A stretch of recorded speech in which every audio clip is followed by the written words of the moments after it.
आखिर कौन थे संत रामानुजाचार्य? आखिर क्यों बनाई गई है उनकी प्रतिमा?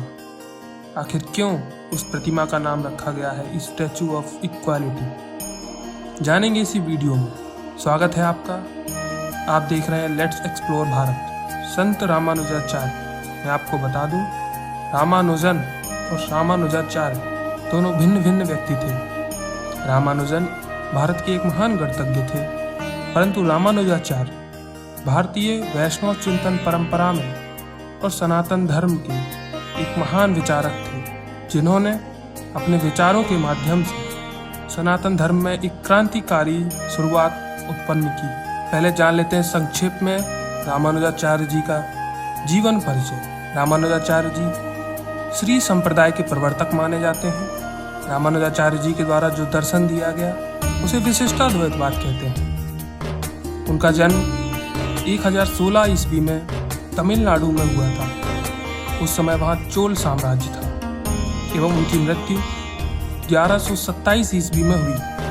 रामानुजाचार्य जी के बारे में जानने से पहले शंकराचार्य जी के बारे में जानना भी बहुत महत्वपूर्ण है। शंकराचार्य जी जिन्होंने अद्वैत वेदांत की स्थापना की, उनके अनुसार ब्रह्म ही सत्य है और जगत मिथ्या है, परंतु रामानुजाचार्य जी ने उनके इस मत से असहमति प्रकट की और विशिष्टाद्वैतवाद की स्थापना की। रामानुजाचार्य जी ने ब्रह्म और जगत दोनों का अपना अपना अलग अस्तित्व स्वीकार किया। ये तो हो गई सिद्धांत की बातें, लेकिन हम सरल शब्दों में अगर रामानुजाचार्य जी की फिलॉसफी के बारे में बात करें तो हम एक उदाहरण के माध्यम से समझते हैं। जैसे शरीर आत्मा से पृथक नहीं है तथा आत्मा के उद्देश्य की पूर्ति के लिए शरीर कार्य करता है, उसी प्रकार ब्रह्म या ईश्वर से पृथक चित्त या अचित तत्व का कोई अस्तित्व नहीं है। यहाँ चित्त और अचित तत्व से संबंध है।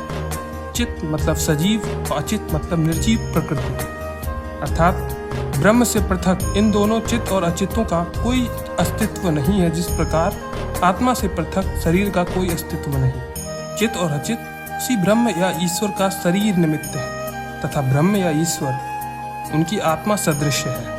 आइए जानते हैं रामानुजाचार्य जी ने भारतीय चिंतन परंपरा में क्या महत्वपूर्ण योगदान दिया। अगर रामानुजाचार्य जी के सबसे महत्वपूर्ण योगदान पर बात करें तो हम पाएंगे कि उन्होंने भक्ति के द्वार सभी जाति और वर्गों के लिए खोल दिए, परंतु ये बात आज के परिप्रेक्ष्य में बैठकर समझना थोड़ा मुश्किल हो। तो आइए हम और आप चलते हैं आज से 1000 साल पहले, 10वीं शताब्दी। उस समय की सामाजिक और राजनीतिक परिस्थितियों को ध्यान में रखते हुए हम ये पाते हैं कि उस समय जाति व्यवस्था अपने चरम पर थी। महिलाओं को धार्मिक अनुष्ठान, मंत्र, यज्ञ इत्यादि का अधिकार नहीं था। निम्न जाति के लोग धार्मिक अनुष्ठानों में भाग नहीं ले पाते थे। भिन्न भिन्न धर्म जैसे इस्लाम और सनातन धर्म आपस में टकराहट की स्थिति में थे। उस समय रामानुजाचार्य जी का अपने इस विचार के माध्यम से कि भक्ति में किसी भी जाति और वर्ग का कोई महत्व नहीं, ईश्वर के लिए सभी भक्त समान है, एक बहुत ही आंदोलनकारी क्रांतिकारी विचार था।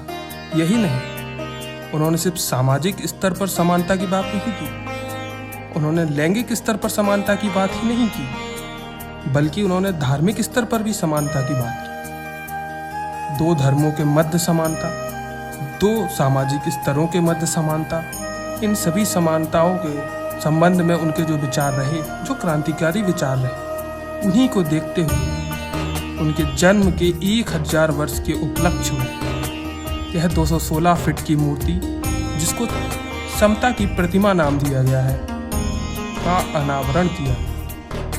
और आपको बता दूं, इस मूर्ति जो कि हैदराबाद में स्थित है, इस मूर्ति के पास या नीचे एक 112 किलो सोने की मूर्ति जो कि पूजन और अर्चन के लिए बनाई गई है, इसका भी उद्घाटन आगे राष्ट्रपति महोदय करेंगे, क्योंकि रामानुजाचार्य जी ने 112 वर्ष की उम्र का जीवन पाया था। उसी को प्रदर्शित करते हुए उनकी 112 किलो सोने की मूर्ति बनाई गई है। तो आइए जानते हैं हमें यह सब क्यों जानना चाहिए। जैसा कि आपको पता है, लेट्स एक्सप्लोर भारत चैनल की यह खासियत है, हम आपको सिर्फ किसी तथ्य से अवगत नहीं कराते, बल्कि यह भी बताते हैं कि ये जानना आपके लिए क्यों महत्वपूर्ण है। तो मैं कुछ लाइनों के माध्यम से अपने इस बात को स्पष्ट करना चाहूँगा।